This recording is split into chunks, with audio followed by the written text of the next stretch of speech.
कुठेतरी हा विचार आमच्या मनामध्ये प्रकट झाला पाहिजे, कुठेतरी आला पाहिजे. म्हणून भागवताचं श्रवण आम्ही का केलं पाहिजे याचं कारण मी आपल्याला थोडंसं स्पष्ट रूपानं सांगत जातो. भागवत आम्ही का ऐकावं? कारण संपूर्ण भागवत आम्हाला आमच्या जीवनाचं अंतिम गंतव्य काय आहे याचा उपदेश करत राहतं. भागवताचा हा विशेष आहे. कृष्ण चरित्र वेगळं आहे, रामचरित्र वेगळं आहे, याच्यातलं अंतर खूप मोठं आहे. जरी राम आणि कृष्ण हे एकाच परमात्म्याचे दोन अवतार असले तरी सुद्धा त्या दोन्ही अवतारांमध्ये महद अंतर आहे. लहान सहान गोष्टीपासून ते मोठमोठ्या गोष्टींपर्यंत महद अंतर आहे. रामचंद्र प्रभू दुपारी 12 वाजता आले, भगवान श्रीकृष्ण रात्री 12 वाजता आले. रामचंद्र प्रभू भर उन्हाळ्यात आले, हे भर पावसाळ्यात आले. रामचंद्र प्रभू राजवाड्यात आले, हे तुरुंगात आले. रामचंद्र प्रभू वर्णानं निळे होते, हे काळे आहेत. रामचंद्र प्रभू हे एकाच आईबापाचे म्हणवल्या गेले, हे 2-2 आईबापाचे म्हणवल्या गेले. रामचंद्र प्रभूंजवळ लक्ष्मण भरत शत्रुघ्न सोडले तर तसा मित्र परिवार नव्हता, हे मित्र परिवाराशिवाय राहिलेच नाहीत. किती अंतर सांगायची. रामचंद्र प्रभूंचं सगळंच सोपं आहे. रामचंद्र प्रभूंचं जीवन एक वचनी, एक बाणी, एक पत्नी व्रत धारण करून रामचंद्र प्रभू राहिले. हा बाबा याच्यातलं काहीच पाळणारा नाही आहे. एक वचनी नाही, एक बाणी नाही, पुढचं तर बोलायचं कारणच नाही. रामचंद्र प्रभू म्हणजे सरळ जीवन आहे, एकदम सरळ प्रवाह आहे. आणि भगवान श्रीकृष्णांचं सगळं वाकडं आहे. राम हे हा शब्द उच्चारताना एकही जोडाक्षर नाही, कृष्ण हे हा शब्द उच्चारताना दोन्ही जोडाक्षर आहेत. किती अडचणी आहेत, किती भेद आहेत. सरळ सांगू मी आपल्याला, रामचंद्र प्रभून भगवान श्रीकृष्ण या दोघांच्याही जीवनातला एक महत्वाचा फरक हा आहे की रामासारखं वागणं सगळ्यांना शक्य आहे, पण कोणी तसं वागत नाही. आणि कृष्णासारखं वागणं कुणालाच शक्य नाही, पण सगळ्याची मरमर तिथं आहे.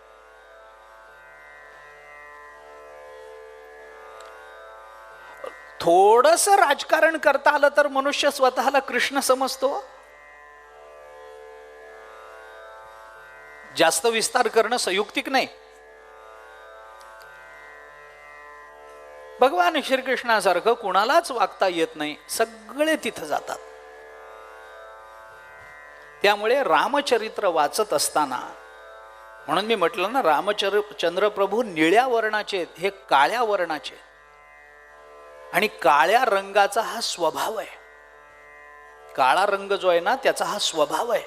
तुम्ही बघा, तुम्ही एखादं सुंदर चित्र काढा, सगळ्या जगाने कौतुक करावं असं चित्र काढा, सुंदर काढा, आणि सगळं चित्र काढून झाल्यानंतर त्याच्यावरती एक तांब्याभर काळा रंग होता, काय होईल? चित्र कुणालाच दिसत नाही. काळ्या रंगाचा हा स्वभाव आहे की काळा रंग दुसऱ्या रंगाला वर येऊ देत नाही. भगवान श्रीकृष्ण काळेत. त्यामुळे रामायणामध्ये रामचंद्र प्रभूंना जेवढं महत्व आहे तेवढंच महत्व सीतेला आहे, तेवढंच महत्व मारुतीरायाला आहे, तेवढंच महत्व भरताला आहे, तेवढंच महत्व लक्ष्मणाच्या वैराग्याला आहे, तेवढंच महत्व उर्मिलेच्या वैराग्याला आहे, तेवढंच महत्व बिभीषणाच्या शरणागतीला आहे, तेवढंच महत्व शत्रुघ्नाला आहे, तेवढंच महत्व कैकेयीला आहे, तेवढंच महत्व मंदोदरीला आहे, तेवढंच महत्व मंथरेला आहे. हे सगळं मिळून रामायण बनतं. भागवतात तसं नाही. तुम्ही कुणाचंही काढा, शेवटी यावं लागतं ते याच्याच पायाजवळ. तो दुसऱ्याला वरच येऊ देत नाही. बलराम दादा सख्खे मोठे भाऊ आहेत. सांगा भागवतात बलरामाचं चरित्र, सांगा. नाही, जे जे काही आहे ते सगळं हाच आहे भागवतात. त्यामुळे भागवत आम्हाला आमच्या जीवनाचं अंतिम गंतव्य काय आहे हे शिकवतं. भक्ताचं अथवा मी भक्त हा शब्द आत्ता जाणीवपूर्वक जरी वापरत असलो तरी मला म्हणायचं आहे ते मानवाचं या अर्थानं. मला सांगा, एखादी नदी उगम पावते, ती नदी प्रवाहित होते, मध्ये येणाऱ्या अनेक प्रतिबंधांना, अनेक दगडांना, अनेक डोंगरांना फोडून, मध्ये येणाऱ्या अनेक झाडांना आडवं पाडून, डोंगर आला असेल तर त्या डोंगराला पोखरून, प्रसंगी वळसा घालून, जे जे काही बरोबर येईल त्याला बरोबर घेत जात, जे जे अडवण्याचा प्रयत्न करेल त्या प्रतिबंधाची निवृत्ती करत ती नदी अंततोगत्वा कुठे जाते? समुद्राला प्राप्त होते, है ना. उत्तरेमध्ये उगम पावलेल्या नद्या दक्षिणेमध्ये येऊन समुद्राला मिळतात. इथे आपल्या त्र्यंबकला गंगा उगम पावली, त्र्यंबकेश्वरी. तिथून खाली उतरली, तिथून नाशिकला आली, इथून अजून पुढे गेली, नांदेडला गेली, असं करत करत करत करत करत करत अंततोगत्वा बंगालच्या उपसागराला जाऊन मिळाली. माहिती आहे आपल्याला, आपण भूगोल अभ्यासलाय, वाचलाय, आपण तर त्याच्या काठावर राहणारी मंडळी.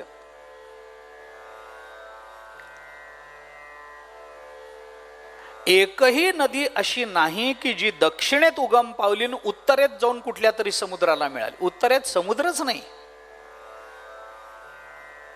पाण्याचा स्वभाव खाली धावण्याचा असतो, वर जाण्याचा नसतो. खालारा धावे पाणी, भ्रमर सुखाची घ्राणी, नाना सुटला सांजवणी वत्सु जैसा. ज्ञानोबराय बोलतात, खालारा धावे पाणी. पाणी नेहमी खालच्या दिशेने धावत राहतं.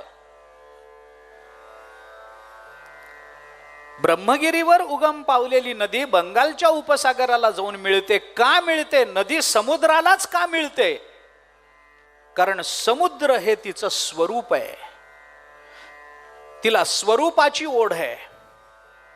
स्वरूपाला प्राप्त होण्यामध्ये जे जे प्रतिबंध येतात त्या त्या प्रतिबंधाला निवृत्त करत, त्या प्रतिबंधावर मात करत, क्वचित प्रतिबंधाला बाजूला ठेवून स्वतः बाजूनं निघून जात ती नदी शेवटी जशी सागराला मिळते. कारण समुद्र हे तिचं स्वरूप आहे, ते तिचं अंतिम गंतव्य आहे. कारण तिथे तिला एकरूपता प्राप्त होते. तुका म्हणे गंगा सागर संगमी, अवघ्या झाल्या उर्मी एकमय. ती एकमयता तिला तिथे प्राप्त होते. त्यामुळे ती नदी समुद्रालाच मिळणार, अन्यत्र जाणार नाही. कारण समुद्र हे तिचं स्वरूप आहे. तसं प्रत्येक जीवाचं स्वरूप परमात्मा आहे. प्रत्येक जीवाची ओढ परमात्मा प्राप्ती करताय. प्रत्येक जीवाची ओढ मोक्ष प्राप्ती करताय. मोक्षाच्या प्राप्तीमध्ये येणाऱ्या प्रतिबंधांवर क्वचित मात करत, क्वचित त्या प्रतिबंधाला फोडून टाकत, कदाचित प्रतिबंध प्रबल असेल तर बाजूने वळसा घालून का होईना आम्हाला आमच्या स्वरूपापर्यंत पोचलं पाहिजे. कारण परमात्मा आमचं स्वरूप आहे, आमचं अंतिम गंतव्य ते आहे. कारण जरी नदी उगम पावलेली असली तरी नदीचा विस्तार होतो तो समुद्राच्या पाण्याने होतो. उन्हाळ्यामध्ये मेघ समुद्राचं पाणी उचलतात, नदीत टाकतात, नदी विस्तारित होते, नदीला प्रवाह मिळतो, प्रवाहाला आवेग मिळतो, आवेगाची दिशा ठरलेली आहे. तसं प्रत्येक जीवाचं स्वरूप आहे परमात्मा. प्रत्येक जीवाला अपेक्षा आहे मोक्षाची. आमचं अंतिम गंतव्य काय आहे हे आम्हाला कळलं पाहिजे. ध्येय निश्चिती जोपर्यंत मानवी जीवनामध्ये नाही तोपर्यंत मानवी जीवनाला प्रवाहही नाही, मानवी जीवनाला दिशाही नाही आणि मानवी जीवनाची शाश्वतीही नाही. कोणी म्हणायला हो तुम्ही हे सांगता नदी समुद्राला मिळते हा निसर्ग मान्य आहे, पण म्हणून प्रत्येक जीवाला परमात्म्याची आवश्यकता आहे, परमात्म्याची अपेक्षा आहे असं नाही आहे. आम्ही देव परमात्मा नावाची वस्तूच मानायला तयार नाही आहोत. आम्हाला देवच मानायचा नाही, मोक्ष वगैरे मान्यच नाही आम्हाला. आणि आम्हाला जर मोक्ष मान्य नसेल, आम्हाला जर मोक्ष मिळवायचाच नसेल, आम्ही जर आमच्या प्रापंचिक सुखामध्ये समाधानी असू, तर आम्ही का म्हणून परमात्म्याची उपासना करावी? ज्या नदीला मर्यादेत राहणं, मध्ये मध्ये वाळून जाणं जर आवडत असेल, तर ती नदी समुद्रापर्यंत का जाईल? कशी जाईल? एखादी नदी आहे, मध्येच वाळून जाते, मध्येच आटून जाते, दुसऱ्या नदीला मिळून जाते, तिला बांध घालण्यात येतो, ती अडून राहते तिथे. तिचं काय चुकलं? आम्हाला मोक्ष नकोय. मोक्ष वगैरे सगळ्या पारमार्थिक कल्पना आहेत. आम्ही कधीही परमार्थ केला नाही, आमचा परमार्थावर विश्वास नाही. नसेलही, त्यांनी ठेवलाच पाहिजे असा आग्रह या जगात कुणालाच करता येत नाही, आणि आपल्या देशात तर नाहीच नाही. कारण विचार स्वातंत्र्य आणि अभिव्यक्ती स्वातंत्र्य या स्वातंत्र्याच्या दोन भूमिका आज ज्या पद्धतीनं आपल्या समोर येत आहेत, ज्या पद्धतीनं त्याची मांडणी होते, त्याच्यामध्ये स्वातंत्र्य या शब्दाचा अर्थ स्वैराचार होत चाललेला आहे, याची आम्हाला अजून कल्पनाच येत नाहीये. स्वातंत्र्य असणं याचा अर्थ स्वैराचाराची परवानगी असणं असं होत नाही ना. स्वातंत्र्य हा स्वतंत्र विषय आहे आणि स्वैराचार हा दोष आहे. स्वातंत्र्य हा अधिकार आहे, स्वातंत्र्य हा हक्क आहे. स्वैराचार हक्क नाही आहे, स्वैराचार दोष आहे. आम्ही स्वातंत्र्य स्वातंत्र्य स्वातंत्र्य म्हणत म्हणत म्हणत म्हणत स्वैराचाराच्या दिशेने चाललेलो आहोत. कोणी कुणाला बोलायचं नाही, कोणी कुणाला काही म्हणायचं नाही.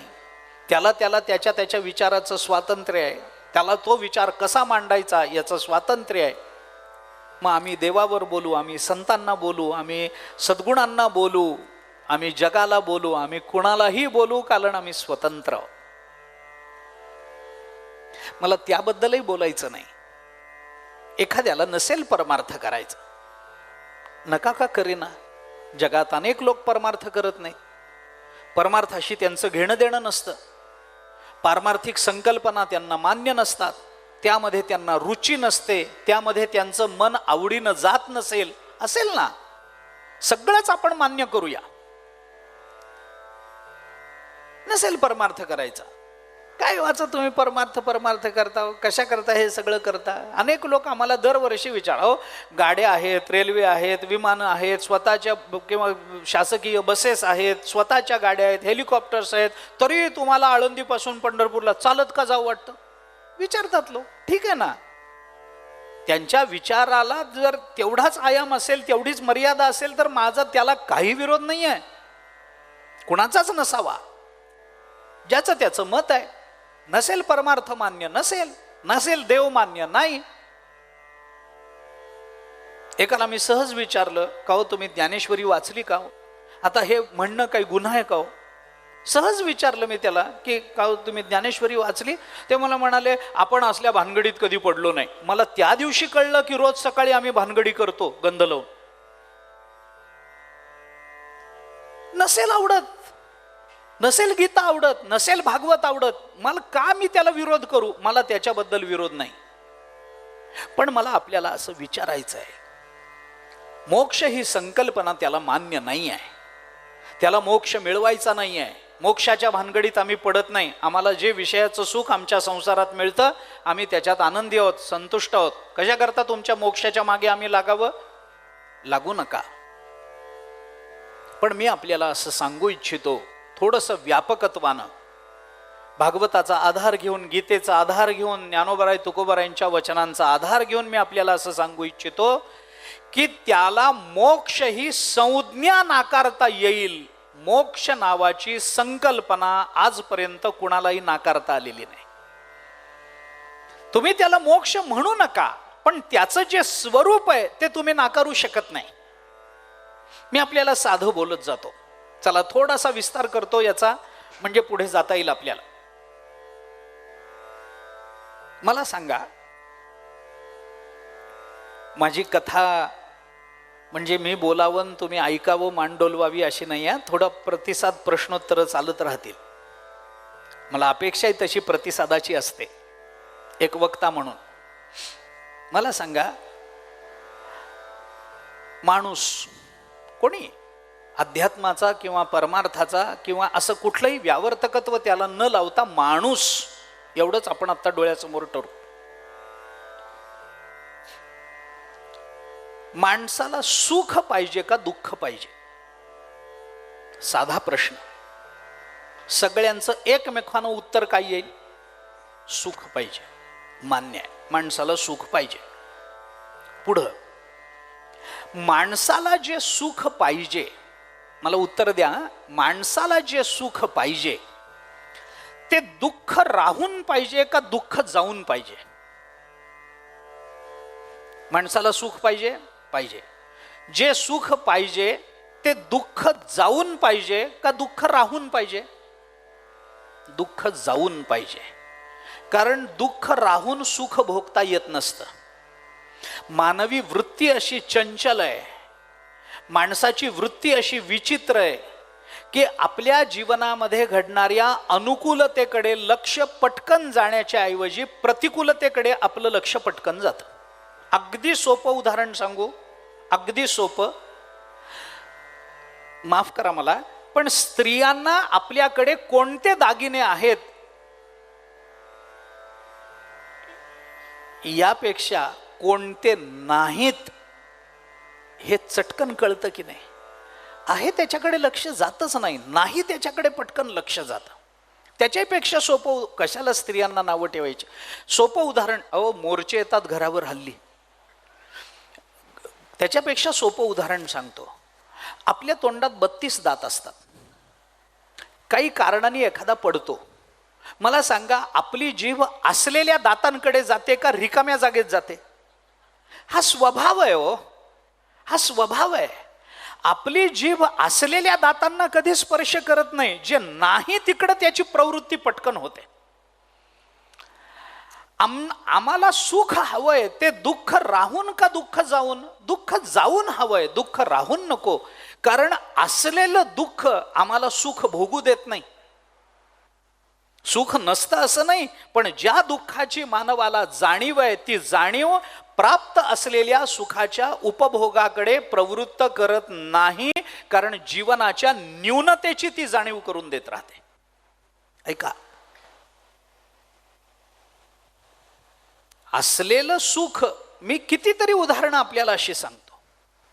थोडं दुःख आहे. आमचे आजोबा असं म्हणायचे, माणसाच्या जीवनामध्ये 99% सुख असेल आणि 1% दुःख असेल तर ते 1% दुःख त्याला 99% सुख भोगू देत नाही.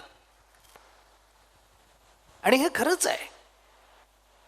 साधं उदाहरण मी अनेक वेळेला सांगतो. घागरभर दुधाला विरजण लावायला घागरभर दही लागत नाही, चमचाभर दही पुरतं. तसं घागरभर सुखाला विरजण लावायला खूप मोठं दुःख लागत नाही, अल्पस्वल्प चमचाभर सुद्धा पुरतं. लगेच घागरभर सुखाला विरजण लागतं, काही करावं लागत नाही. मला सांगा, आता हे लहानाची उदाहरणं देतच नाही मी, मोठ्यांची देतो. दशरथ राजाला काय कमी होतं? सगळी अनुकूलता होती की नाही? सगळी अनुकूलता. अयोध्येसारखी नगरी, कैकेयी, सुमित्रा, कौसल्या यांच्यासारख्या सौंदर्य संपन्न अशा स्त्रिया. बरं, या 3च होत्या असं नाही, 800 बायका होत्या दशरथाला. आपण वाल्मिकी रामायण पहा, मी बघून आलोय म्हणून सांगतो. 800 होत्या, त्यातल्या या 3 मुख्य होत्या असे ना. अयोध्येसारखी नगरी होती, सुमंतासारखा प्रधान होता. अजून काय पाहिजे होतं? अजून काय पाहिजे होतं? सगळी अनुकूलता होती, तरी विश्वामित्रांकडे जाऊन रडावं लागलं, मुलगा नाही हो, नाही हो, मुलगा नाही, मुलगा नाही, रडावं लागलं. होतं असं. बरं, मुलगा नाही म्हणून दशरथ राजे रडले, ठीक आहे. रावणाला काय कमी होतं सांगा बरं? 80,000 बायका, प्रत्येक बायकोला 10-10 मुलं आणि 1-1 मुलगी. तुम्ही त्रैराशिक घरी जाऊन करा.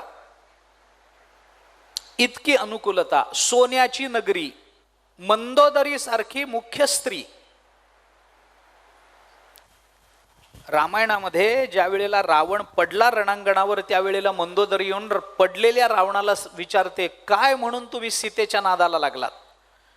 सौंदर्य आणि कुलाचा विचार केला तर सीता माझ्या नखाची बरोबरी करू शकत नाही असं मंदोदरी बोलली. इतकी मंदोदरी सुंदर होती. काय कमी होतं? तरी एक सीता कमी पडायची, ती पडलीच की नाही. परिणाम काय झाला? एकटी सीता लंकेतून गेली नाही, लंका घेऊन गेली. आप डुबे जजमान को डुबाए. एकटी गेली नाही, रावणाचं कुळ नष्ट करून गेली. काय परिणाम? असलेलं दुःख माणसाला सुख भोगू देत नाही. पुन्हा चला, आम्हाला सुख हवंय, ते सुख दुःख जाऊन हवंय का दुःख राहून हवंय? दुःख जाऊन हवंय, मान्य आहे. इथपर्यंत सगळं बरोबर आहे. अजून एक दोन प्रश्न आहेत, त्या प्रश्नांची उत्तरं हवी आहेत. आम्हाला सुख पाहिजे, दुःख जाऊन आम्हाला सुखाची अपेक्षा आहे, मान्य आहे. आता मला सांगा, हे दुःख जाऊन जे सुख आम्हाला मिळावं वाटतं, ते गेलेलं दुःख किती दिवसांनी परत यावं असं वाटतं? दुःख जाऊन सुख मिळावं, मान्य आहे. मग गेलेल्या दुःखाने पुन्हा कधी यावं? 1 वर्षांनी, 2 वर्षांनी, 5 वर्षांनी, 10 वर्षांनी? अरे काही इलेक्शन आहेत? कधी यावं? नाही, आमचं दुःख जे जावं ते कायमचं जावं. बरोबर आहे? बरोबर आहे. बर, दुःख जाऊन जे सुख मिळावं असं वाटतं, ते सुख किती दिवस मिळावं वाटतं? 2 महिने, 3 महिने, एखादा आठवडा, 2 आठवडे, 10 आठवडे, काही असं? कुणी असा आत्तापर्यंत एखादा नवस केलाय का की देवा आता आमच्या गावामध्ये सप्ताह सुरू होतोय, रोज पंक्ती आहेत, रोज गोडाचं जेवण आहे, किंवा काही आमचं म्हणणं नाही, 7 दिवसापुरता आमचा डायबिटीस घेऊन जा आणि काला झाला का ब्लड प्रेशरच्या व्याजासकट परत आणून द्या, 10 नारळाचं तोरण बांधतो? आहे नवस कोणाचा? नाही. माणसाला जे दुःख जावं वाटतं ते कायमचं जावं वाटतं, तसं माणसाला जे सुख यावं वाटतं तेही कायमचं यावं वाटतं. याच्यात कुणाच्या मनात किंतु आहे का सांगा? आत्ताच सांगा, कारण मला पुढे जायचंय. नाही तर मी विस्तार करतो त्याचा. आहे का किंतु? आम्हाला दुःख कायमचं जावं वाटतं ना? वाटतं. आम्हाला सुख कायमचं यावं वाटतं ना? वाटतं. बरं, हे कुणाचं चाललंय? माणसाचं चाललंय, सामान्य माणसाचं. मी कुठलंही व्यावर्तक त्याला लावलेलं नाहीये, वेगळा म्हणून कुणी सांगितलेला नाहीये. सामान्य माणूस, त्याला सुख मिळावं वाटतं, ते कायमचं मिळावं वाटतं. त्याला दुःख जावं वाटतं, ते कायमचं जावं वाटतं. ही स्वाभाविक अपेक्षा आहे की नाही हो? स्वाभाविक आहे. मग दुःखाचं कायमचं जाणं आणि सुखाचं कायमचं येणं, यालाच तत्वज्ञानाने मोक्ष असं म्हणलंय. म्हणजे मोक्षाची अपेक्षा जगात सगळ्यांना आहे का नाही सांगा? आता बोला. मोक्ष म्हणून मी म्हटलं, मोक्ष ही संज्ञा तुम्ही नाकारू शकता, पण मोक्ष नावाची संकल्पना आजपर्यंत कुणाला नाकारता आलेली नाही. आम्हाला दुःख जावं वाटतं कायमचं, आम्हाला सुख मिळावं वाटतं कायमचं. यालाच वेदांताने दुःखाची अत्यंतिक निवृत्ती आणि परमानंदाची प्राप्ती असं म्हटलंय. त्यालाच मोक्ष अशी संज्ञा आहे. मग या जगामध्ये मोक्ष नकोय कुणाला? आता हात वर करा बरं, कुणाला नकोय मोक्ष जगात? असा कोण? तो नास्तिक असू द्या, नास्तिक असू द्या, पण त्यालाही असं वाटतं की आम्हाला सुख कायमचं मिळावं, दुःख आमच्या जीवनातलं कायमचं जावं. मग मोक्षाचीच अपेक्षा आहे ना. नदीला समुद्राशिवाय जशी अन्य गतीच नाहीये, तशी जीवाला मोक्षाशिवाय, परमात्म्याशिवाय दुसरी गती नाही. तुम्ही ते परमात्मा, मी पुन्हा सांगतो, ही संज्ञा तुम्हाला स्वीकारायची की नाही मला माहित नाही. नदी म्हणाली मला समुद्राला प्राप्त व्हायचं नाही, मला जलराशीला प्राप्त. अरे म्हणजे समुद्रच, समुद्राला प्राप्त व्हायचं नाही मला. म्हणजे काय झालं? तुम्ही फक्त नावं बदलताय, तुम्हाला समुद्र ही संकल्पना बदलता आली का? ज्याच्यापासून निर्माण होणं आहे त्याच्या मध्ये विलीन होणं आहे. मी पुढे बोलतो त्या संबंधामध्ये, कारण भागवताची दोन्ही मंगलाचरण आम्हाला या विचाराकडे प्रवृत्त करणारी आहेत. दोन्ही मंगलाचरण जन्माद्यस्य यतः हेही त्याच अर्थाने. आपण विचार करा, विश्वोत्पत्त्यादी हेतवे, विश्वोत्पत्त्यादी त्याच अर्थाने. मी पुढे बोलतो त्या संबंधात, आता बोलत नाही. पण मला काय म्हणायचंय हे कृपा करून आपण लक्षात घ्या. मी थोडी प्रस्तावना लांबवतो आज. भागवताच्या विचाराला मी उद्यापासून, भागवताचा आकृतिबंध मी उद्या मांडून देतो आपल्याला. पण आत्ता मला या 2-3 गोष्टी मला कृपा करून सांगू द्या की आम्ही भागवत का ऐकायचंय, का आम्ही आमच्या जीवनातले हे 7 दिवस बोलू मी वाया घालवायचे. ही 28 तास आम्हाला काय, या 28 तासामध्ये काय काय करता येईल, आम्हाला काय काय करता येईल. काही करता येईल. खरेदी करता येईल, भेळ खाता येईल, मिसळ खाता येईल, हे करता येईल, तिकडं जाता येईल, इकडं फिरून येता येईल, परदेशाला जाऊन येता येईल. पण त्याच्यापेक्षा भागवत बरं. का ऐकावं आम्ही? कारण मानवी जीवनाचं अंतिम ध्येय काय आहे हे आम्हाला कळलं पाहिजे. आमच्या जीवनाच्या ध्येय निश्चिती करता आम्हाला भागवताचं श्रवण करायचं आहे. हा, व्यावहारिक दृष्टीने तुम्ही प्रत्येकाला विचारा, वेगळं उत्तर येईल. तुला काय व्हायचंय? मला इंजिनियर व्हायचंय. तुला काय व्हायचंय? मला डॉक्टर व्हायचंय. तुला काय व्हायचंय? मला अमुक व्हायचंय, मला शिक्षक व्हायचंय, मला वकील व्हायचंय, मला हे व्हायचंय, मला ते व्हायचंय. लाख उत्तरं येतील. पण पारमार्थिक दृष्टीनं जीवाला विचारा, तुला कोण व्हायचंय? त्याचं एकच उत्तर आहे, जीवाला ब्रह्म व्हायचं आहे. याच्या पलीकडे उत्तर नाही. जीव दुसरीकडे जाऊच शकत नाही.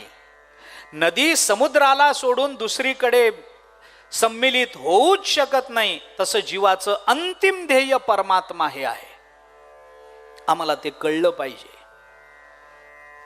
कारण जोपर्यंत आमच्या जीवनामध्ये निश्चयात्मक भूमिका निर्माण होत नाही तोपर्यंत आमचं जीवन अस्थिरच राहणार आहे. आपण म्हणतो ना, माणूस फार अस्थिर आहे. हो, म्हणजे काय? म्हणजे काय? आणि तो अस्थिर आहे, आम्ही कुठे स्थिर आहोत? प्रापंचिक दृष्टीनं स्थिर असणारा मनुष्य सर्वार्थानं स्थिर असतो असं म्हणण्याचं धाडस कुणालाही करवणार नाही.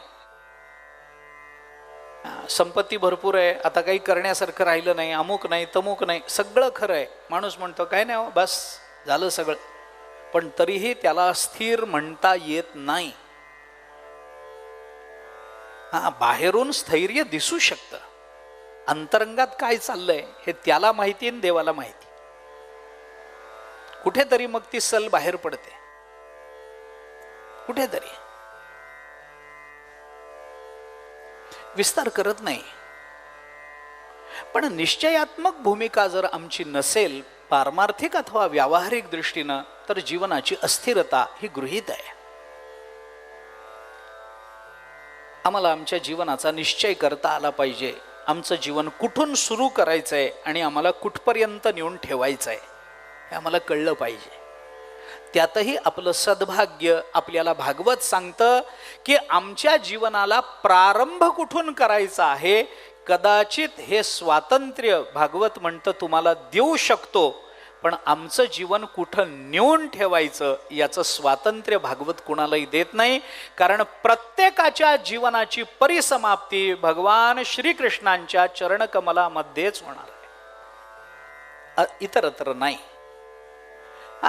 त्याच्यासाठी साधनं जी करायची, त्याच्याकरता जो भगवत भाव अंतःकरणामध्ये बाळगायचा, त्याच्याकरता भक्ती जी आमच्याकडून सहजतेनं अभिव्यक्त होणं अपेक्षित आहे, ती भक्ती कधी करायची हा प्रश्न कदाचित प्रत्येकाच्या विचार स्वातंत्र्यावर अवलंबून आहे.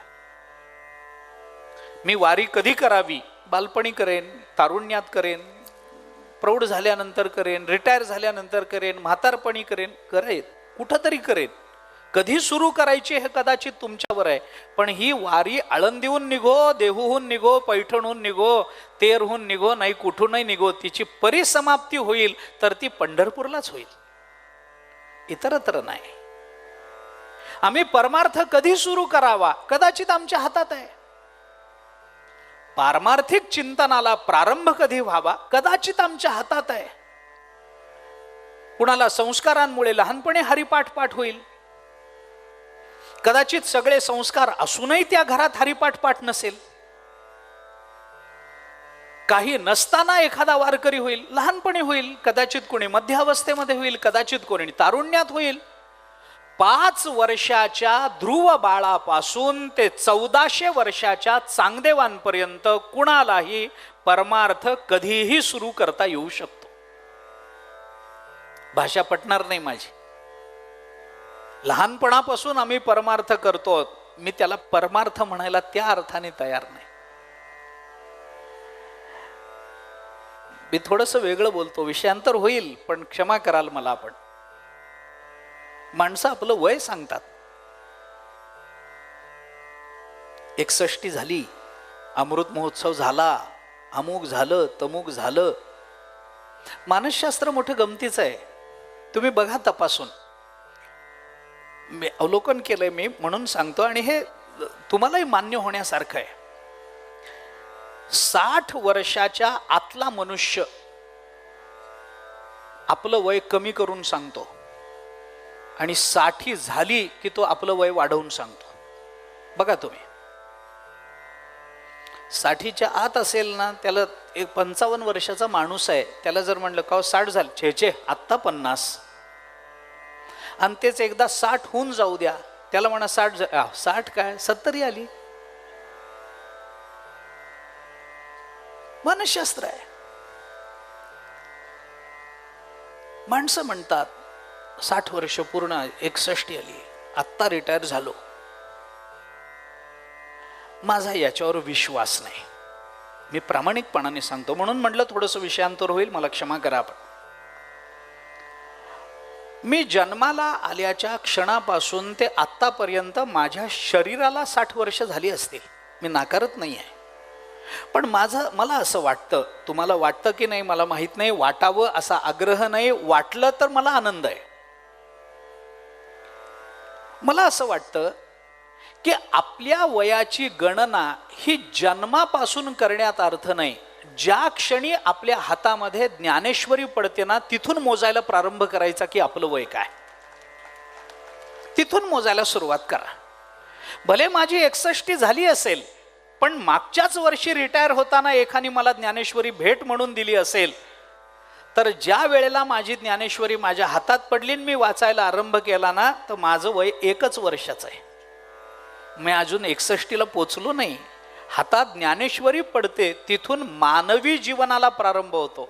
संत वाङ्मयाचा परिसस्पर्श झाल्याशिवाय जीवन मानवी होत नाही. लक्षात ठेवा. दासबोध हातात पडावा, गाथा हातात पडावा, तेव्हा जीवन मानवी त्या उन्नत अवस्थेकडे नेण्याकरता सगळ्यात महत्वाचं साधन संत वाङ्मय. असो, आमच्या जीवनाची ध्येय निश्चिती करता यावी, कारण अस्थिर जीवन हे कधीही समाधानाचं माध्यम होत नाही. अस्थिरता समाधानाचं साधन नाही. समाधान हे नेहमी स्थैर्यामध्ये राहतं. समाधान हे नेहमी स्थिर विचारामध्ये राहतं. समाधान हे तुकाराम महाराज म्हणतात, विचारा वाचून न पविजे समाधान, देह त्रिगुणाचा बांधा माझी नाही गुणसुधा. समाधान हे विचारातून उत्पन्न होत असतं, ते कृतीतून उत्पन्न होत नाही. ते मी काय मानतो याच्यावर समाधान उत्पन्न होत नाही. विचार करा. आणि विचार म्हणजे कोणता? असा सामान्य विचार नाही, सारासार विचार करा उठा उठी, नामधरा कंठी विठोबाची. सारासार विचारिता भ्रांती ते पाही असारता, सारते स्वभावता नित्य जाणे. ज्ञानेश्वरी बोलते, विचारोनी अहंकार सांडीजे, मग सतीच वस्तू होई जे, आपुलीच स्वस्ती सहजी आपण केली. 6वा अध्याय बघा ज्ञानेश्वरीचा. विचाराशिवाय समाधान नाही. विचार न करणारा समाधानी झाला असं एकही उदाहरण जगताच्या पाठीवर आत्तापर्यंत नाही. आणि पुढेही बोलतो, विचार करूनही असमाधानी राहिला असंही उदाहरण या जगताच्या पाठीवर आत्तापर्यंत नाही. थोडंसं स्पष्ट बोलायचं झालं ना, तर समाधान, आनंद, सुख तृप्ती, संतुष्टता, हे जे शब्द आहेत ना, हे शब्द मुळात संसारातले शब्दच नाहीत. आम्ही त्यांना ओढून संसारात आणलंय, पण हे संसारात शोभणारे शब्द नाहीत. हे संसारात शोभणारे शब्द नाहीत. या शब्दांची जागा परमार्थ हीच आहे.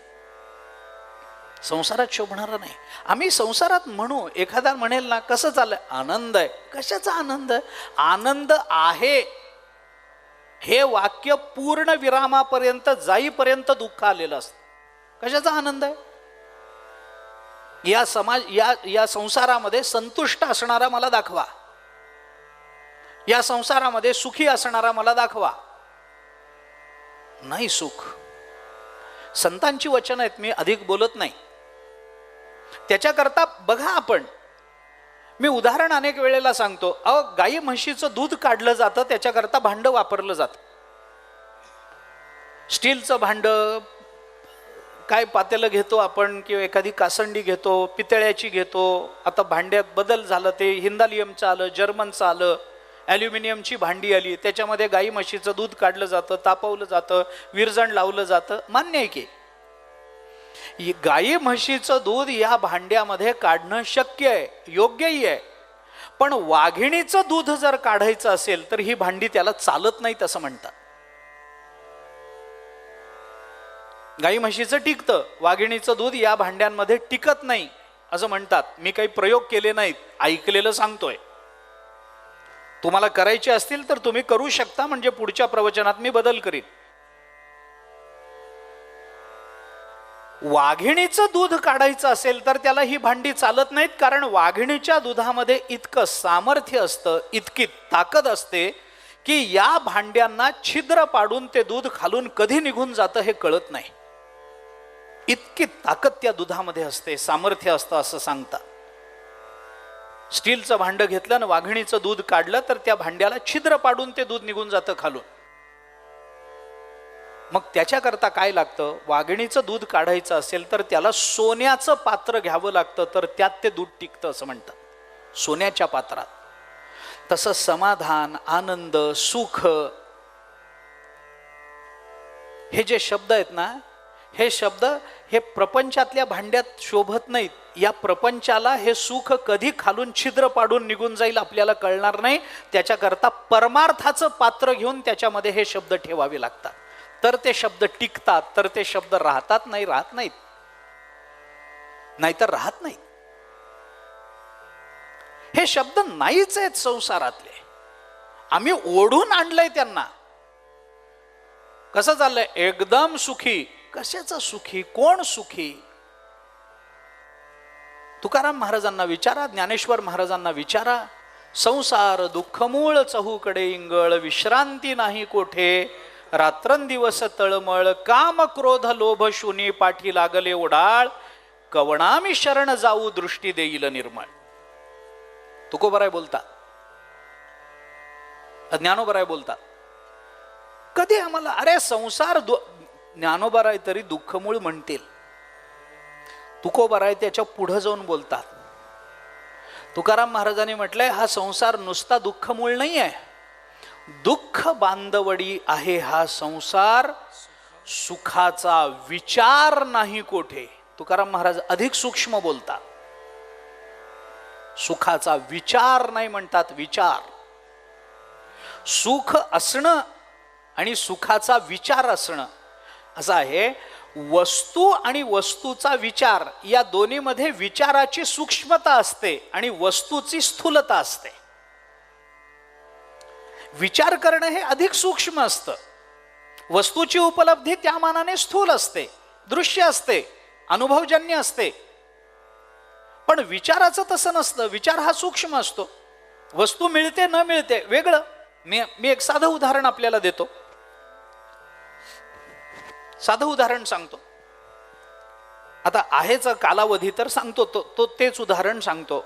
उद्या समजा मी जर पंतप्रधान पदाच्या निवडणुकीला उभं राहिलो तर निवडून येईन का? सांगा बरं. आता झालंय मतदान, मला मान्य आहे, पण मी उद्या म्हणलं म्हणजे पुढच्या वेळेला काय 29 वगैरे जे आहे ते समजा मी जर पंतप्रधान पदाच्या निवडणुकीकरता उभं राहिलो तर मी निवडून येईन? नाही का? मला वाटलं एवढ्या लांबून आलोय म्हणल्यावर तुम्ही म्हणाल तोंड देखलं तरी बरं बोलावं. येईन का? येणार नाही. मलाही माहिती आहे मी येणार नाही ह्याची मलाही खात्री आहे. अहो, प्रवचनाला गर्दी करणं वेगळं, मत देणं वेगळं. मला मान्य आहे की, मला मान्य आहे. आणि तुम्ही मला मत का द्याल? देणार नाही. कारण तुम्ही मला मत द्यावं याच्यासाठी रात्री वाटण्याकरता माझ्याकडे काही नाही. काय म्हणून तुम्ही मला मत द्याल? काही घेतल्याशिवाय मत द्यायचं नाही, ही लोकशाही आहे ना. तुम्ही मला मत देणार नाही, मला मान्य आहे. मी पंतप्रधान, तुम्ही काय मला माझ्या घरची मतं पडायची नाहीत, मान्य आहे. मला मान्य आहे ना. मी जर पंतप्रधान पदाच्या निवडणुकीला उभं राहिलो तर मी पंतप्रधान होत नाही. पण मी पंतप्रधान होत नसलो तरी मी पंतप्रधान झालो तर याचा विचार तरी मी करू शकेन की नाही?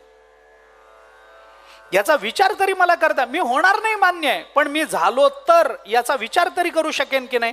तुकोबाराय म्हणतात, या संसारात तुम्ही सुखाचा विचारही करू शकत नाही. काय संसारात सुख शोधणार? कुठे प्राप्त होईल? कसं मिळेल?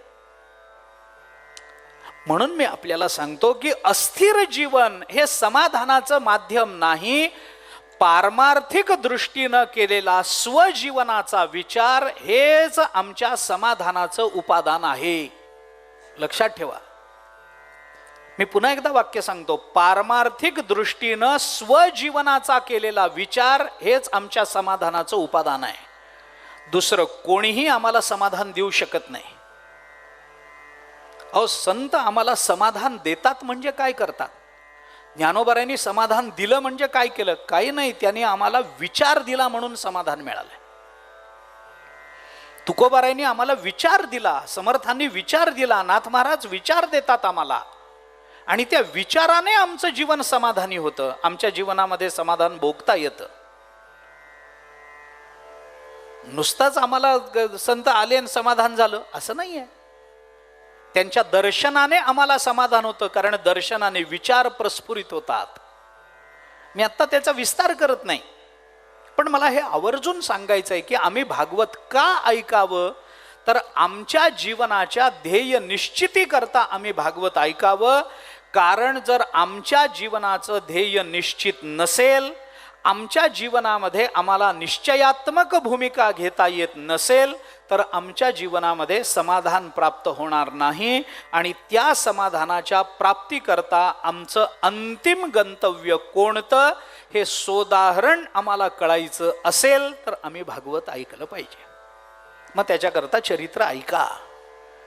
त्याच्याकरता भिन्न भिन्न राजांची चरित्र ऐका, महात्म्यांची चरित्र ऐका, ध्रुवाचं चरित्र ऐका, सुदामाचं चरित्र ऐका, प्रल्हादाचं चरित्र ऐका, अंबरीषाचं चरित्र ऐका, निदाघाचं चरित्र ऐका. का ऐका? कारण त्याच्यातून आम्हाला कळतं की आमच्या जीवनाचं अंतिम स्थान हे परमात्म्याचे चरण आहेत. तद व्यतिरिक्त असा कोणताही विचार अथवा कोणतीही वस्तू आम्हाला समाधान देऊ शकत नाही. म्हणून जगद्गुरु शंकराचार्यांनी अपरोक्षानुभूती नावाच्या ग्रंथामध्ये आमच्या विचाराचे विषय काय असावेत या संबंधाचं विस्तारानं चिंतन केलंय.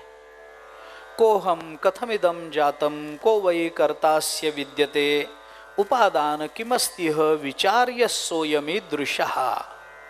आचार्य बोलतात, त्याचाच अनुवाद ज्ञानोबारायांनी केला. आहे मी हा कोण करावा विचार, म्हणे ज्ञानेश्वर निवृत्तीचा.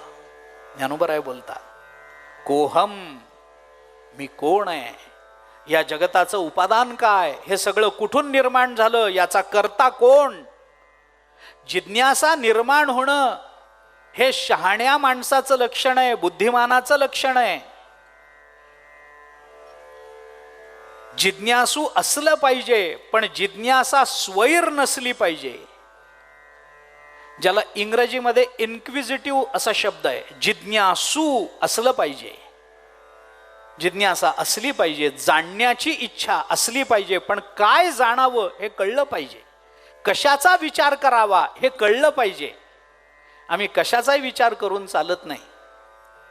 थोडंसं स्पष्ट, विचाराचा विषय माणसाच्या जीवनाचं वजन ठरवत असतो. ऐका, विचार आम्ही कोणत्या विषयाचा विचार करतो याच्यावरून आमच्या जीवनाचं वजन कळतं. कशाचा विचार करतोय? काही नाही. एक मनुष्य विचार करत बसला, एक मित्र आला, बायकोने सांगितलं अहो नाही, आतल्या खोलीत विचार करत बसलेत. त्याला वाटलं असेल काहीतरी, गेला. पुन्हा दुपारी आला, काय करतायत? काही नाही, विचार करत बसलेत. मग त्याला वाटलं सकाळी आलो, दुपारी आलो, संध्याकाळी आलो तरी हा विचार करत बसलाय. असं काय त्याच्या जीवनातली काय संकट आलं मलाही माहित नाही. मी जवळचा मित्र आहे, विचारलं पाहिजे म्हणून आत खोलीमध्ये दार उघडून गेला. हा डोकं खाजवत विचार करत होता. याने विचारलं अरे सकाळी आलो, दुपारी आलो, संध्याकाळी आलो, बायको म्हणते विचार करते, असा कशाचा गहन विचार करतोयस तू? तो म्हणाला त्याचाच विचार करतोय की कशाचा विचार करू. काय विचाराचा विषय? आम्हाला विचाराचे विषय सांगावे लागले संतांना. हा तुमच्या विचाराचा विषय असला पाहिजे. म्हणून मी म्हटलं की विचाराच्या विषयावरून जीवनाचं वजन ठरतं. आम्ही कोण आहोत? आम्ही ज्ञानोबारायांना का ज्ञानोबाराय म्हणायचं? ते आमच्यातलेच आहेत. माणूस म्हणूनच अवताराला आले. तुकोबाराय तुमच्या माझ्यासारखा माणूस म्हणूनच दिसले जगाला. मग त्यांचं वेगळेपण काय, वैलक्षण्य काय? त्यांच्या विचाराचे विषय बघा, समर्थांच्या विचाराचे विषय बघा, प्रत्येक समासाचं नाव बघा, ज्ञानेश्वरीच्या प्रत्येक अध्यायाचं नाव बघा. आम्हाला कळत जातं ना कशाचा विचार हे लोक करतात. एखादा ग्रंथ आम्ही पाहतो, अहो गीतेवर अनेक टीका आहेत. शेकड्यांनी टीका भारत देशामध्ये गीतेवर झाल्या. गीते एवढ्या टीका कुठल्याच ग्रंथावर झाल्या नाहीत. इतकं भाष्य झालं. पण या सगळ्या भाष्यांमधून गीता खऱ्या अर्थाने कळत नाही जोपर्यंत आपण ज्ञानेश्वरी वाचत नाही. हे तर खरंच आहे. आचार्यांची भाष्य आहेच आहे, टीका आहेच आहे, शंकरानंदी आहेच आहे, नीलकंठी आहेच आहे, श्रीधरी आहेच आहे. या टीकाने रामानुजाचार्यांचं भाष्य आहेच आहे, मध्वाचार्यांचं भाष्य आहे, निंबार्काचार्यांचं भाष्य आहे, वल्लभाचार्यांचं भाष्य आहे. काहीशे टीका आहेत गीतेवर, हजारोनी टीका झाल्या. मग या टीका, श्लोक जर एकच असेल तर एवढ्या सगळ्या टीका काय काय? प्रश्न श्लोक एक असण्याचा नाही आहे. टीकांचं वैविध्य त्या श्लोकाचा विचार कोणत्या रूपानं केला जातो याच्यावर ठरतं. प्रत्येकाच्या विचाराचे विषय वेगळे असतात. आचार्य अद्वैतपर बोलत असतील तर मध्वाचार्य द्वैतपरच बोलणार आहेत. त्याचा अर्थ आचार्य अहो एकच श्रुती, मध्वाचार्य विरोधी अर्थ लावतात, आचार्य तद्विरोधी लावतात. विचाराचे विषय काय आहेत त्याच्यावर ठरतं. आम्ही कशाचे विचार करतो हे एकदा ठरवा. एक मनुष्य होता, रोज सकाळी दात घासायला बाहेर यायचा घराबाहेर, तेव्हा गावातल्या सगळ्या गायी म्हशी रानामध्ये चरायला जाताना तो बघायचा रोज. ते झालं होतं असं की त्याच्यातली एक जी म्हैस होती त्या म्हशीची शिंग अशी वाढून वाढून वर्तुळाकार झाली होती, मिसळून गेली एकमेकामध्ये, वर्तुळाकार झाली. रोज तो मनुष्य दात घासताना ते बघायचा आणि त्याच्या मनामध्ये असं यायचं की हे वर्तुळ झालंय, याच्यामध्ये जर आपण इकडून उडी मारली तर तिकडं जाईल का? कशा करता? पण वाटायचं त्याला. मग ते रोज बघून बघून बघून तो विचार त्याचा असा इतका दृढ झाला की एके दिवशी उठला, ते गायीच्या शिंगाचं असं माप घेतलं, त्याचा परीघ वगैरे बघितला, स्वतःच्या पोटाला लावून बघितला, नाही जरा पोट जास्त वाटतंय, मग व्यायाम केला, पोट कमी केलं, मग सगळं लावून बघितलं. मग एके दिवशी त्यांनी ठरवलं आता जमलंय, आता म्हैस आली की बस आपण इकडून उडी मारली की तिकडं निघायचं. ठरलं. दिवस निश्चित झाला. सकाळी लवकर उठून स्नान वगैरे केलं, काय चांगले सूट बीट सफारी वगैरे काय घालायचं असतं ते घातलं, घालून तयार झाला. समोरून म्हैस यायला लागली. त्या बिचारीला या भावी संकटाची काही कल्पना नाही. ती आपली समोरून यायला लागली, जवळ आल्याबरोबर त्याने अशी उडी मारली, पोटाचं माप जमलं होतं, कमरेत चुकलं होतं, तो पडला अडकून. अर्ध शरीर तिकडं अर्ध इकडं. त्या म्हशीला कल्पना नाही, ती उधळली एकदम. तिच्या डोळ्यावर हा पडलेला असल्यामुळे तिला समोरचं दिसेना. या भिंतीला धडक, त्या घरामध्ये शिर, असं मग ह्याची फरफट व्हायला लागली, हा भिंतीला धडकायला लागला. शेवटी 4 लोक जमले. त्यांनी काही जणांनी म्हशीला धरलं, काही जणांनी याला धरलं, ओढून काढलं. आणि बाहेर काढल्यानंतर त्याला विचारलं, कशा करता, काय हे कशा करता, याच्याने काय तुझा 7वा वेतन आयोग अडला होता का, हे कशा करता चाललं. एक जण ओळखीचा शेजारी राहणारा मित्र तो म्हणाला, अरे शहाणा होतास, कशा करता असे उद्योग करायचे, निदान काय करतो याचा विचार तरी. तो म्हणला, विचाराचं बोलू नको, 6 महिने झाले विचार करतोय. आमच्या विचाराचे विषय जर सांसारिक असतील तर आमच्या जीवनाचं वजन काय. म्हणून मी म्हटलं की ध्येय निश्चिती हे जर आम्हाला समजून घ्यायचं असेल, आमच्या विचाराचा विषय काय आहे, आमच्या जीवनाचं संमिलन कोणत्या तत्वाबरोबर होणार आहे, आम्हाला कुणामध्ये विलीन व्हायचं आहे, आमच्या जीवनाचा अखेर, आमच्या जीवनाचा समारोप हा कशात व्हायचा आहे, हे जर आम्हाला ठरवता येत नसेल तर इतर प्राणी आणि मी जन्माला येण्यामध्ये वेगळेपणा काहीही नाही. इतर प्राणी जन्माला येतात, खाणं भोगणं विषय हे आहेच आहे. भर्तृहरी म्हणतात तसं, आहार निद्रा भयमैथुनंच सामान्यमेतत् पशुभिर्नराणाम ज्ञानम हि तेषाम अधिको विशेषो ज्ञानेन येना पशुभे समान. आहेच आहे की आहार निद्रा विषयाचा उपभोग भय सर्व प्राण्यांच्या ठिकाणी समान आहे. माणसात नाही का, माणसालाही आहार लागतो, कुत्र्यालाही आहार लागतो. काय फरक काय, माणसालाही झोप लागते, कुत्र्यालाही झोप लागते. माणसाच्या मनातही भय आहे, कुत्र्याच्याही मनात भय आहे. विषयाचा उपभोग मनुष्यही घेतो, कुत्राही घेतो. फरक कुठे आहे सांगा ना, फरक कुठे आहे, काही फरक नाही. हा, फरक करायचा असला तर करता येईल. कुत्र्यालाही भूक लागते, आपल्यालाही भूक लागते, समान आहे. पण फरक जर करायचा असेल तर कुत्र्याला भूक लागल्यानंतर कुत्रा मालकासमोर जाऊन शेपूट हलवतो, आपल्याला भूक लागली तर आपण मालकिणी समोर जाऊन शेपूट हलवतो, एवढाच फरक, बाकी काय फरक.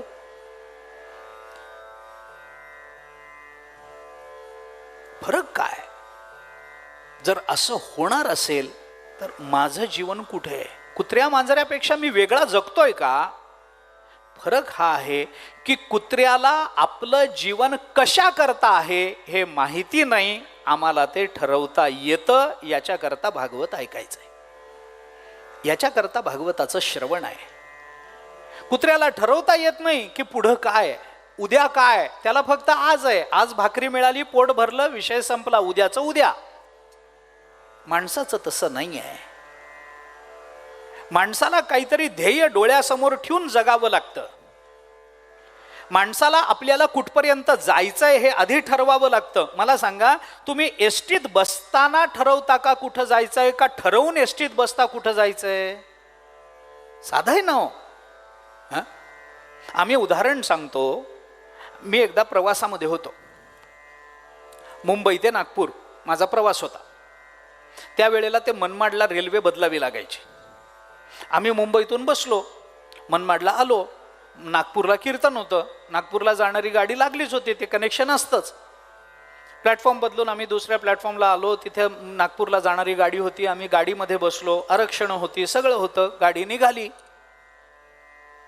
गाडी निघाल्यानंतर थोडं पुढे झालेलं ते चाळीसगाव वगैरे स्टेशनला लागतात, ते सुरू झालं. आमच्या डब्यामध्ये 2 बैरागी होते उत्तर प्रदेशातले, भगवी कफनी घातलेले, हातामध्ये कमंडलू, जटा वाढलेल्या, दाढी वाढलेली होते बरोबर. पायामध्ये खडावा, हातामध्ये तो चिमटा असतो तो. ठीक आहे, आम्ही होतो, तेही बसले होते. त्यांनी सहज मला विचारलं, बेटा किधर जा रहे हो. लहान वयानं मी, पांढरे कपडे, धोतर नेसलेलं. त्याला काय आपुलकी वाटली, त्याने विचारलं, बेटा किधर जा रहे हो. मी त्यांना सांगितलं, बाबाजी हम नागपूर जा रहे. नागपूरला जायचं होतं. मी सांगितलं नागपूरला जा. त्यांनी मला विचारलं, मी त्यांना विचारलं, म्हटलं बाबाजी आपको कहाँ जाना है. तो म्हणाला, बेटा हमें बंबई जाना है.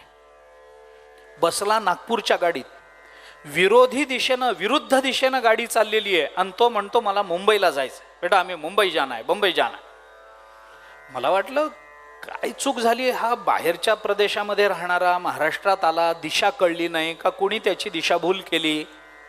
मलाच वाईट वाटलं. मी म्हटलं अरे आता गाडी तर चालली नागपूरला, हा म्हणतो मुंबईला चाललोय, याला कळलं नसेल. तर मी त्याला जाणीव करून दिली. म्हटलं बाबाजी ये गाडी तो नागपूर जा रही है, आप कह रहे हमें बंबई जाना है. हाँ हमें बंबई जाना है. म्हटलं गाड़ी तो नागपुर जा रही है, मनमाड़ के प्लेटफॉर्म पर बंबई की ओर जाने वाली गाड़ी खड़ी थी, उसमें बैठ जाते, बंबई पहुंच जाते आप. तिथे होती ना मुंबईला जाणारी गाडी, आम्हाला जी गाडी घेऊन आली ती गाडी परत जाणार. मुंबईला जाणारी गाडी मनमाडला लागलेली होती प्लॅटफॉर्मला. तुम्हाला जर मुंबईला जायचं होतं तर त्या गाडीमध्ये तुम्ही का नाही बसले, वो गाडी में क्यों नहीं बैठे आप. त्यांनी काय उत्तर द्यावं. तो म्हणाला अरे वो गाडी में भीड़ बहुत थी, ये गाडी खुल्ली थी, इसमें बैठ गए. साधू असला म्हणून काय तो मुंबईचं नागपूर करेल का, नागपूरचं मुंबई करेल का. होत नाही, असं होत नाही.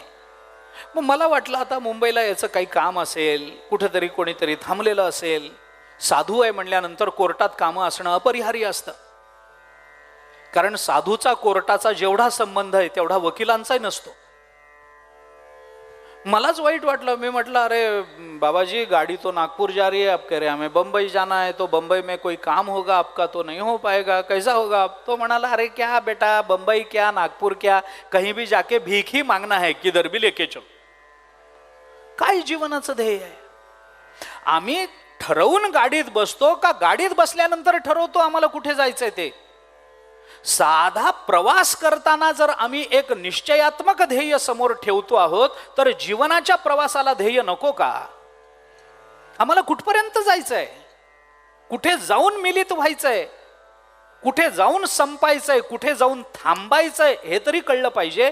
हे ठरवायचं असेल तर आमच्या प्रत्येकाचा जीवन प्रवाह हा भगवत चरण रूप समुद्रामध्ये मिसळणार आहे. हे ठरवण्याकरता आम्हाला भागवताचं श्रवण करायचंय. भागवत आम्हाला ऐकायचं ध्येय निश्चिती करता.